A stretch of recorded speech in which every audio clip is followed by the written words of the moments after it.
Hi అండి, welcome to our channel. ఈరోజు మన వీడియోలో 4 రకాల పిండి వంటలని చూపిస్తున్నానండి. అన్నింటినీ కూడా ఈజీగా తయారు చేసుకోవచ్చు. పండుగ రాబోతోంది కదండి, ఇలా ఒకసారి ట్రై చేసి చూడండి. తక్కువ టైంలో తయారు చేసుకునే విధంగా బూందీ లడ్డు, సన్నకార పూస, గోధుమ పిండితోటి కారం కాజాలు, పల్లి నువ్వుల లడ్డూని ఏ విధంగా తయారు చేయాలో ముందుగా చూద్దాము. వీడియోని ఎక్కడా కూడా స్కిప్ చేయకుండా పూర్తిగా చూసి వీడియో మీకు నచ్చితే లైక్ చేసి మీ ఫ్రెండ్స్ అండ్ ఫ్యామిలీ మెంబర్స్కి షేర్ చేయండి. ఛానల్లో ఉండే మిగిలిన వీడియోలను కూడా చూసి నచ్చితే తప్పకుండా సబ్స్క్రైబ్ చేసుకోవడం మర్చిపోకండి. ముందుగా సన్నకార పూసని చూద్దాము. ముందుగా పిండిని కలుపుకోవడానికి వీలుగా ఒక కంచం గాని పెద్ద బేసన్ గాని పెట్టుకుని అందులోకి పిండి జల్లెడ పెట్టుకోవాలి. ఇందులోకి 1 కప్పు శనగపిండి, పావు కప్పు బియ్యం పిండిని తీసుకోవాలి. ఇలా ఈ రెండింటిని బాగా జల్లించుకోవాలండి. ఇలా పిండిని జల్లించుకోవడం వలన సన్నకార పూస చేసేటప్పుడు నూనెలోకి చాలా ఈజీగా వచ్చేస్తుందండి. ఇప్పుడు ఇలా ఫైన్ గా జల్లించుకున్న తర్వాత ఇందులోకి 1 టేబుల్ స్పూను బటర్ వేసుకోవాలి. బటర్ వేయడం వలన సన్నకార పూస రుచి చాలా బాగుంటుందండి. 1/2 టేబుల్ స్పూను వేయించి పౌడర్ చేసి పెట్టుకున్న వాము పొడిని వేసుకోవాలి. వాము పొడి వేయడం వలన చాలా బాగుంటుందండి కారపూస టేస్ట్. ఇప్పుడు 1/2 టేబుల్ స్పూన్ కారం, పావు టీ స్పూన్ పసుపు, రుచికి తగినంత సాల్ట్ వేసుకుని మొదట వీటిని బాగా కలుపుకోవాలి. శనగపిండితోటి చేస్తున్నాం కాబట్టి వాము తినడం వలన కడుపులో నొప్పి రాకుండా ఉంటుందండి. టేస్ట్ కూడా బాగుంటుంది. వాము ప్లేస్లో మీరు జీలకర్ర పొడైనా వేసుకోవచ్చు. ఇప్పుడు కొద్ది కొద్దిగా వాటర్ వేసుకుంటూ పిండిని చేతికి అంటుకునే విధంగా సాఫ్ట్గా కలుపుకోవాలండి. ఇలా సాఫ్ట్గా కలుపుకోవడం వల్ల జంతికల గొట్టంలోంచి పిండి అనేది ఆయిల్లోకి ఈజీగా వచ్చేస్తుందండి. ఈ విధంగా వీడియోలో చూపిస్తున్నాను చూడండి, ఇలా సాఫ్ట్గా ఉండాలి. నార్మల్ జంతికలు చేసుకున్నా కూడా ఇదే విధంగా పిండిని కలుపుకుంటే ఈజీగా వస్తాయండి. ఈ కారపూసకి కలుపుకునే పిండి ఏమీ నానబెట్టనవసరం లేదండి, అప్పటికప్పుడు వేసేసుకోవచ్చు. జంతికల గొట్టానికి ఇచ్చిన చక్రాలన్నిటిలోనూ సన్నంగా ఉండే వాటితోటి కారపూస చేసుకుంటారండి. ఈ సన్నంగా ఉండే ప్లేట్ని జంతికల గొట్టంలో అడుగును పెట్టుకుని చుట్టూ నూనె రాసుకోవాలండి. ఆ తర్వాత చేతికి నూనె రాసుకుని ఆ జంతికల గొట్టానికి సరిపడినంత పిండి ముద్దని పెట్టుకోవాలండి. మరీ ఎక్కువ కాకుండా సరిపడినంత మాత్రమే పెట్టుకోవాలి, లేదంటే టైట్ గా అయిపోయి మనకి ఆయిల్లో సన్నకారపూస అనేది ఈజీగా రాదండి. ఇప్పుడు మూత పెట్టేసుకోవాలి. డీప్ ఫ్రైకి తగినంత ఆయిల్ పెట్టుకుని ఆయిల్ బాగా వేడవ్వాలండి. ఆయిల్ బాగా వేడైన తర్వాత ఫ్లేమ్ని మీడియంలో పెట్టుకుని ఫ్రై చేసుకోవాలి.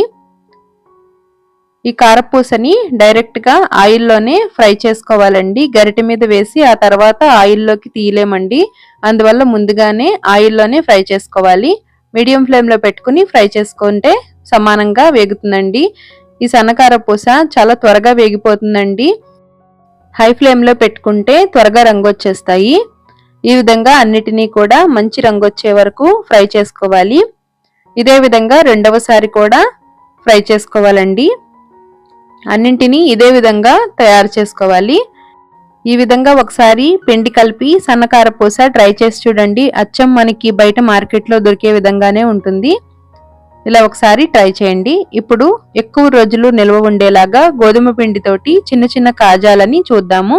ముందుగా మిక్సింగ్ బౌల్ ఒకటి పెట్టుకుని అందులోకి 2 కప్పుల గోధుమ పిండిని తీసుకోవాలి. ఇందులోకి 1 పావు టీ స్పూను సాల్ట్ వేసుకోవాలి. 1 అర స్పూను కారం వేసుకోవాలి. 1 అర స్పూన్ వరకు వాముని వేసుకోవాలి. వాము ప్లేస్లో మీరు నువ్వులు కూడా వేసుకోవచ్చండి. ఇప్పుడు 2 స్పూన్ల వరకు నూనె వేసుకోవాలి. నూనె వేడి చేసింది కాదండి, నార్మల్ నూనె. ఇప్పుడు ఈ నూనె వేసుకున్నాం కదండి, పిండిని మొత్తం అంతా బాగా కలిసేలాగా కలుపుకుని చేతికి ఇలాగా పిండిని పట్టుకుని చూస్తే ముద్దవ్వాలండి.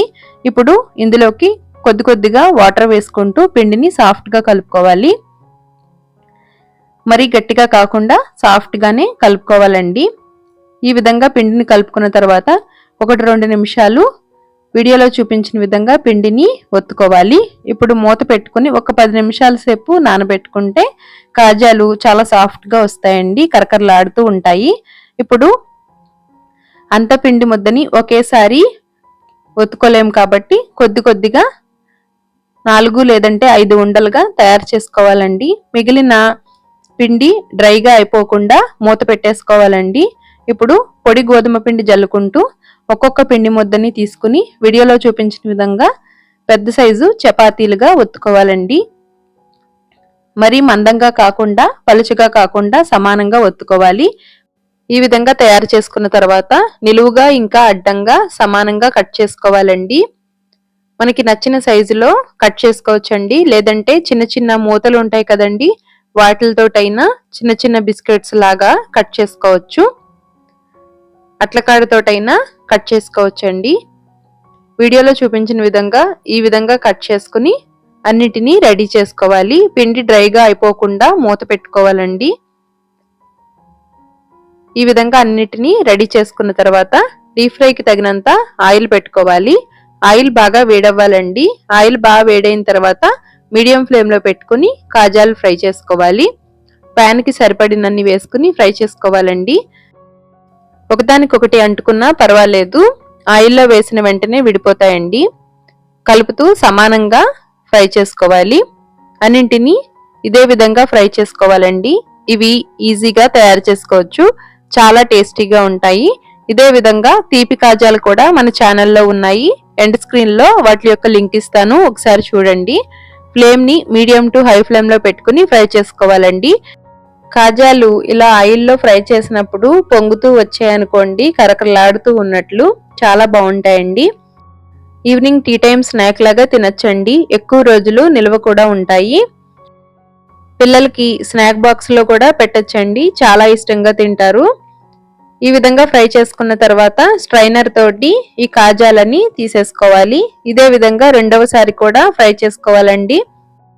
రెండవసారి కాజాలని ఆయిల్లో వేసినప్పుడు ఒకసారి స్టవ్ ఆఫ్ చేసుకుని ఆ తర్వాత మరొకసారి ఆన్ చేసుకుని అప్పుడు ఫ్రై చేసుకుంటే ఆయిల్ బాగా వేడై ఉంటుంది కదండి, త్వరగా రంగు రాకుండా సమానంగా వేగుతాయి. ఈ విధంగా అన్నింటినీ ఫ్రై చేసుకోవాలి. ఇలా ఒకసారి కాజాలని తప్పకుండా ట్రై చేసి చూడండి. ట్రై చేసి ఎలా వచ్చాయో కామెంట్ చేయండి. చూస్తున్నారు కదండి ఎంత క్రిస్పీగా వచ్చాయో, చాలా టేస్టీగా ఉంటాయండి. కొద్దిగా చల్లారిన తర్వాత రంగు ఈ విధంగా ఉంటాయండి. వేడి మీద రంగు కొద్దిగా తక్కువగా ఉన్నప్పుడే తీసేసుకోవాలి, లేదంటే మాడిన టేస్ట్గా వస్తాయండి. ఈ విధంగా రెడీ చేసుకోవాలి. ఇప్పుడు బూందీ లడ్డూని సింపుల్గా ఏ విధంగా తయారు చేసుకోవాలో చూద్దాము. బూందీ లడ్డూని తయారు చేయడం కోసం ముందుగా మిక్సింగ్ బౌల్ ఒకటి పెట్టుకొని అందులోకి 1 గ్లాసు జల్లించిన శనగపిండిని తీసుకోండి.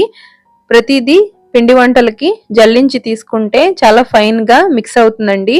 ఇప్పుడు ఇందులోకి కొద్ది కొద్దిగా వాటర్ వేసుకుంటూ విస్కర్ తోటి గాని లేదంటే చేతితోటైనా గరిటెతోటైనా కలుపుకోవచ్చు. ఈ బూందీ పిండిని మరీ పలుచగా కాకుండా తిక్కుగా కాకుండా సమానంగా కలుపుకోవాలండి. వాటరు మరీ ఎక్కువ వేసేయకూడదండి. 1/2 గ్లాసు అయితే సమానంగా సరిపోతాయండి. ఈ విధంగా బాగా ఎటువంటి ఉండలు లేకుండా కలిపి పెట్టుకోవాలి. ఇలాంటి గుంట గరిటె ఒకటి తీసుకొని మరొకసారి బాగా కలిసేలాగా కలుపుకోవాలి. గరిటె వెనక భాగాన పిండి ఈ విధంగా అన్నట్లయితే కరెక్ట్ గా లైన్ కింద రావాలండి. ఈ విధంగా కలుపుకుంటే కరెక్ట్ గా ఉన్నట్లు. ఇప్పుడు డీప్ ఫ్రైకి తగినంత ఆయిల్ పెట్టుకోవాలి. ఆయిల్ బాగా వేడైందో లేదో చెక్ చేసుకోవాలంటే పిండి ఈ విధంగా పైకి రావాలండి. అప్పుడు కరెక్ట్ గా మనం పిండి కలుపుకున్నట్లు, నూనె కూడా బాగా వేగినట్లండి. ఇప్పుడు బూందీ దూసుకునే గరిటె కానీ లేదంటే చిల్లులు ఉన్న గరిటె కానీ పెట్టుకుని పైన ఒక గరిటెతోటి కొద్ది కొద్దిగా పిండి వేసుకుంటూ బూందీని వేసుకోవాలండి. బూందీ వేసేటప్పుడు హై ఫ్లేమ్ లోనే ఫ్రై చేసుకోవాలి. లో ఫ్లేమ్ లో ఫ్రై చేస్తే నూనెలోనే పిండి అనేది ఉండిపోతుందండి. హై ఫ్లేమ్ లో ఫ్రై చేసుకుంటే సమానంగా వేగుతుందండి. బూందీ లడ్డూకి మరీ కరకరలాడుతూ రంగు మారే విధంగా ఫ్రై చేసుకోకూడదండి. కొద్దిగా మెత్తగా ఉండే వరకు ఫ్రై చేసుకుంటే సరిపోతుంది. ఈ విధంగా ఫ్రై చేసుకున్న తర్వాత ఒక గరిటెతోటి స్ట్రైనర్ పెట్టుకుని సెపరేట్ చేసుకోవాలి. బూందీ తీసేటప్పుడు ఫ్లేమ్ ని కొద్దిగా తగ్గించుకుని తీసుకోండి. ఈలోపు తీసుకునేలోగా బూందీ అనేది బాగా వేగిపోతుంది. ఇలా బూందీని మనం ఫ్రై చేసుకోవాలండి. ఇలా ఫ్రై చేసిన బూందీని ఒక కంచంలోకి తీసుకోవాలి. ఇలా ఫ్రై చేసినప్పుడు చిన్న చిన్న బూందీ ఉండలు ఉండిపోతాయి కదండి, వాటిని టీ చిక్కంతో ఈ విధంగా సెపరేట్ చేసుకుంటే ఈజీగా వచ్చేస్తాయండి. పెద్ద హోల్స్ ఉన్న గరిటెతోటి రాదు కదండి, అలాంటప్పుడు ఇలా టీ చిక్కంతో స్టీల్ చిక్కం అయితే తీసుకోవచ్చు. ఈజీగా వచ్చేస్తాయండి. లేదంటే రెండవసారి వేసినప్పుడు బూందీ మాడిపోతుందండి. బూందీ వేసిన ప్రతిసారి గరిటెని క్లీన్ చేసుకోవాలండి. ఇదే విధంగా రెండవసారి కూడా బూందీని ఫ్రై చేసుకోవాలి. ఇలా బూందీ అంతటిని రెడీ చేసుకుని పక్కన పెట్టుకోవాలి. ఇప్పుడు పాకం కోసం స్టవ్ మీద ప్యాన్ పెట్టుకుని 1 గ్లాసు పంచదార వేసుకోవాలి. 1 గ్లాసు పంచదారకి పావు గ్లాసు వాటర్ వేసుకోవాలండి. 1 గ్లాసు శనగపిండి తీసుకున్నాం కదండి, కరెక్ట్ గా సరిపోతుంది. పంచదార అంతా బాగా కరిగిపోయి తీగ పాకం రావాలండి. ఈ విధంగా 2 వేళ్ల మధ్యలో పాకం పట్టుకుని చూస్తే తీగలాగా రావాలండి. ఇప్పుడు ఇందులోకి 1 పావు టీ స్పూను యాలకుల పొడిని వేసుకోవాలి. ఫ్రై చేసి పెట్టుకున్న బూందీని వేసుకుని స్టవ్ ఆఫ్ చేసుకోవాలండి. ప్యాన్ మాత్రం స్టవ్ మీదే ఉంచుకోవాలి. ఇప్పుడు ఒక 2 గరిటెల వరకు ఫ్రై చేసిన బూందీని చల్లారిన తర్వాత మిక్సీ జార్లోకి తీసుకుని కోర్స్గా మిక్సీ చేసుకోవాలండి. ఇప్పుడు ఇందులోకి వేయించిన జీడిపప్పు పుచ్చగింజల్ని వేసుకోవాలి. లేదంటే నార్మల్గా అయినా వేసేసుకోవచ్చండి. 1 పావు టీ స్పూన్ పసుపు వేసుకుని స్టవ్ మీద ప్యాన్ ఇంకా వేడిగానే ఉంటుంది కాబట్టి వేడిగా ఉండగానే మొత్తం అంతా బాగా కలిసేలాగా కలుపుకోవాలి. స్టవ్ ఆఫ్ చేసుకుని కలుపుకోవాలండి, లేదంటే పాకం ఇంకా ముదురుగా అయిపోతుంది. ఇప్పుడు బాగా చల్లారిన తర్వాత ఈ విధంగా ఉంటుందండి. చాలా ఈజీగా లడ్డూలు చుట్టేసుకోవచ్చండి. టేస్ట్ కూడా బాగుంటుంది. తీపి తక్కువ కావాలనుకుంటే 1-2 స్పూన్లు తగ్గించుకునైనా వేసుకోవచ్చండి. ఈ లడ్డు అప్పటికప్పుడు కంటే కొద్దిగా చల్లారిన తర్వాత చాలా బాగుంటుందండి రుచి. ఒక గాజు సీసాలో గాని స్టీల్ డబ్బాలో గాని పెట్టుకుంటే మనకి 10 రోజుల పైనే నిల్వ కూడా ఉంటాయి. ఇలా ఒకసారి డెఫినెట్ గా ట్రై చేయండి. మనం మిక్సీ చేసుకుని బూందీని వేసుకుని ఆ తర్వాత కలుపుకుంటే లడ్డూలు చుట్టుకోవడానికి ఈజీగా వస్తాయండి. ఈ విధంగా లడ్డూని ఒకసారి ట్రై చేసి చూడండి. కొత్తగా చేసేవాళ్ళు కూడా చాలా పర్ఫెక్ట్ గా చేయగలుగుతారు. చల్లారిన తర్వాత ఈ విధంగా ఉంటాయండి.